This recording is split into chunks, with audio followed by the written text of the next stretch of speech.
basis. If you're landlord, you can write off absolutely Which means everything if I pass away, from property. the value of my house steps up to its fair market value on the date of me Insurance, property passing. taxes. I don't have to, my kids wouldn't have to Repairs. pay any tax if they sold it, or, you know, whoever, my heirs, don't have to pay tax on it. It steps up in basis. They get to redepreciate it if it's an investment property. But for me, it's just my step up in basis. As the landlord, I also get a step up. That's why Oh, I can do cash out refi. RS treat landlords So I can take money differently. out. You can do More that benefits. here. Take a look. You can write off What are absolutely other good everything. ones? 469.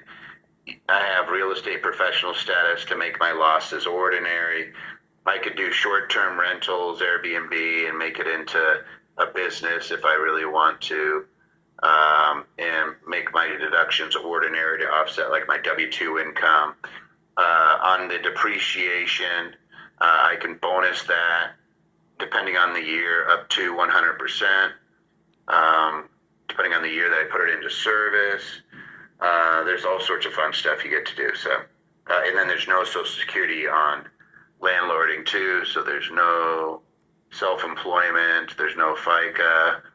There's no Social Security. When you landlord.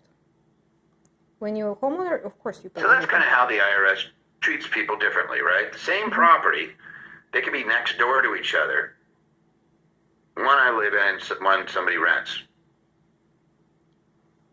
That's the difference. When I say businesses earn, spend, and then pay tax, is what I'm talking about. It can literally be same property, different tax treatment.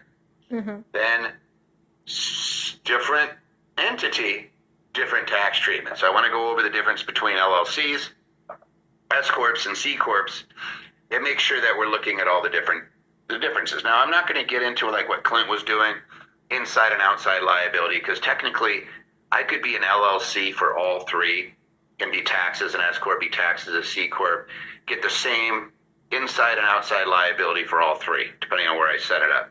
So I'm just going to look at this kind of from the standpoint of tax. Corporations will have double taxation. So the biggest difference that you get, and I'm just going to put the line down here because I'm going to cross this over. The biggest difference you get when you have an S Corp and a C Corp is you can be an employee.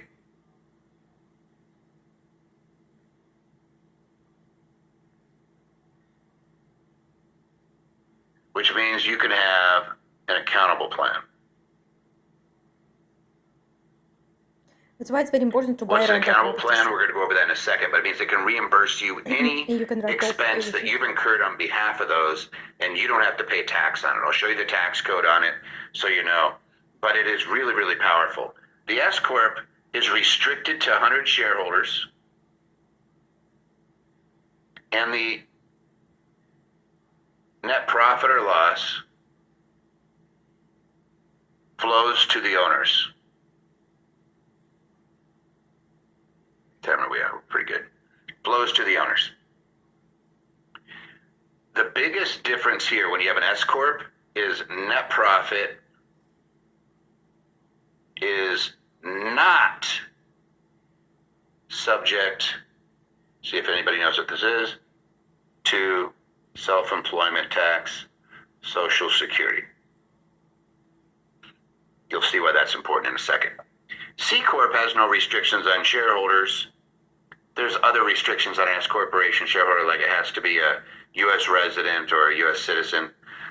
C Corp can have whatever, but it pays a flat 21% on its net profit.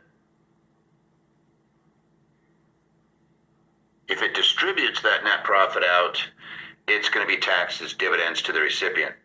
Now, an LLC, I'm just going to put sole proprietor, or I'm going to write down here the 1065 or a partnership. So this is really, I'm looking at the LLC as a traditional flow through. It's a business. I'm setting it up as a sole proprietor. This is why people freak out about using an LLC as a sole proprietor, because 100% of net profits